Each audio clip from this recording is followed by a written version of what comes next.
बड़ा अफ़सोस होता है कि जब हम विवाह जैसे बंधन में भी एक दूसरे के साथ छल करते हैं। क्यों ये छल करते हैं? क्यों ज़रूरतें पड़ जाती हैं कि हमें छल करना पड़ता है? क्यों ऐसे स्वार्थ आड़े आ जाते हैं जिससे हम अच्छे भले एक सामाजिक बंधन को गलत रूप दे देते हैं? बड़ी ही शर्म की घटना घटी है हमारे देश में।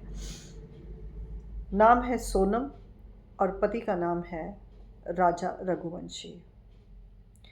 आज प्रेम के नाम पर इतनी ज़्यादा घटनाएं घट रही हैं कि शायद इंसान प्रेम से भी आने वाले समय में डरने लगेगा। जहां समाज ने विवाह को लिविंग रिलेशनशिप की मर्यादा दे दी, प्रेम विवाह समाज ने एक्सेप्ट कर लिया। ना जाने कितने ऐसे काम जो हम कर रहे हैं जो शायद हमें नहीं करने चाहिए। यदि आप किसी से प्रेम करते हैं तो अपनी बातचीत अपने माता पिता के आगे खुलकर रखें, चाहे वो लड़का हो या लड़की। अगर किसी भी कारण से दो परिवार इस चीज को नहीं मानते हैं तो उसके कारण ढूंढें कि क्या कारण है कि हमें ये विवाह नहीं करना। और यहां तो सोनम का परिवार कहता है कि हमें हमारी बेटी ने बताया ही नहीं कि वो उस लड़के से प्रेम करती है।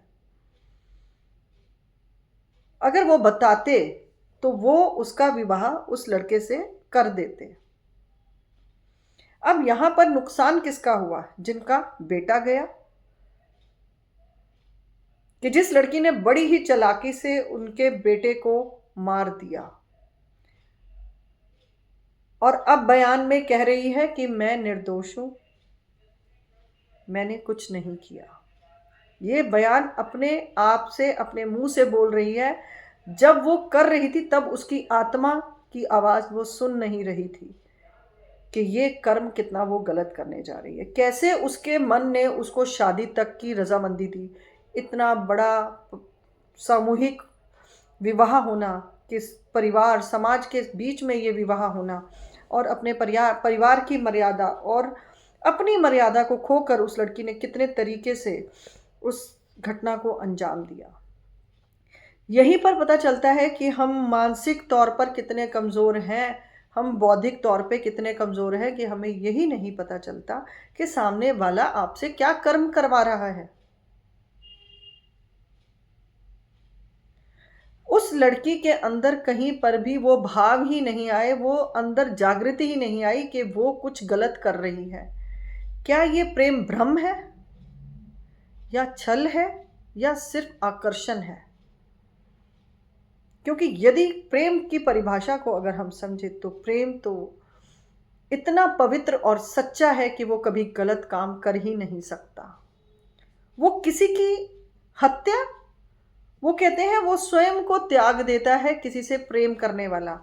मैंने आपको एक वीडियो पिछले ही कल या परसों में डाला था, सच्चा प्रेम क्या है। देखिए, क्या ये सोनम कपूर जिस लड़के से प्रेम करती थी, क्या सोनम का प्रेम सच्चा था? अगर सोनम का प्रेम सच्चा था तो वो विवाह में क्यों चली गई? अपने माता पिता से उसने क्यों नहीं ये बात कही? क्या माता पिता के ऊपर कोई माता पिता का दबाव था उसके ऊपर? आज सुबह के न्यूज़ में भी मैंने देखा तो वहां पर ये बात थी कि सोनम के माता पिता ये कह रहे हैं कि हमारी बेटी ने हमें ये बताया ही नहीं। इवन उसके भाई को भी नहीं पता था कि वो किसी और लड़के से प्रेम करती है। अगर हमें पता होता तो हम विवाह कर देते।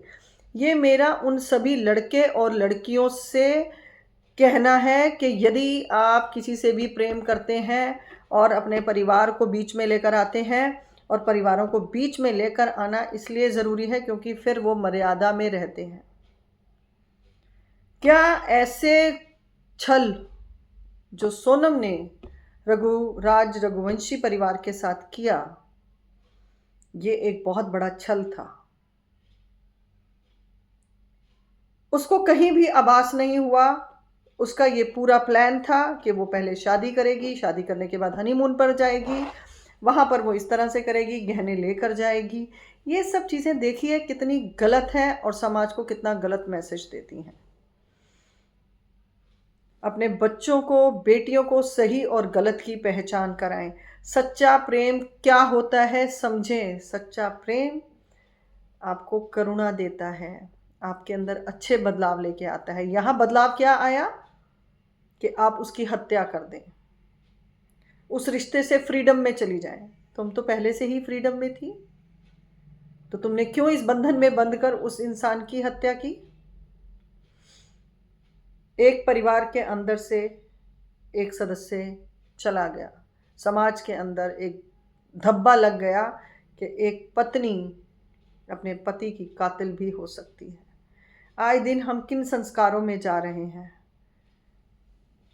क्या हमारे संस्कार कम हो रहे हैं, या जागृति कम है, और या फिर आज भी बच्चों की मानसिक और बौद्धिक स्थिति बहुत कमज़ोर है। यानी कि अब स्कूलों के अंदर ये पढ़ाया जाना चाहिए कि सही और गलत की पहचान कैसे करें, सच कौन है, झूठ की पहचान कैसे करें। दुनिया आज कलयुग है, झूठ पर ही चल रही है। झूठ के पैमाने इतने बढ़ गए हैं कि सच कहीं ना कहीं छुप जाता है या दबा दिया जाता है। ऐसे लोगों को सजाएं मिलनी चाहिए जो इस तरह के कर्म कर रहे हैं, जो प्रेम जैसे बंधनों में भी छल कर रहे हैं। ऐसे लोगों के ऊपर कड़ी से कड़ी कार्रवाइयां होनी चाहिए कि ये लोगों को सबक मिले कि जब वो ये अपराध करें तो उनको पता होना चाहिए कि उन्होंने ये क्या अपराध किया है। आज यदि सोनम को फांसी दे दी जाती है या उम्र भर कारावास दे दिया जाता है तो भी शायद इस समस्या का हल नहीं होगा। सोनम को अपने ससुराल वालों का एक जिम्मेदार इंसान बनना पड़ेगा, भले ही वो कुछ भी उसको सजा मिले, उसको उस परिवार की जिम्मेदारी उस लड़की के कंधों पर देनी चाहिए।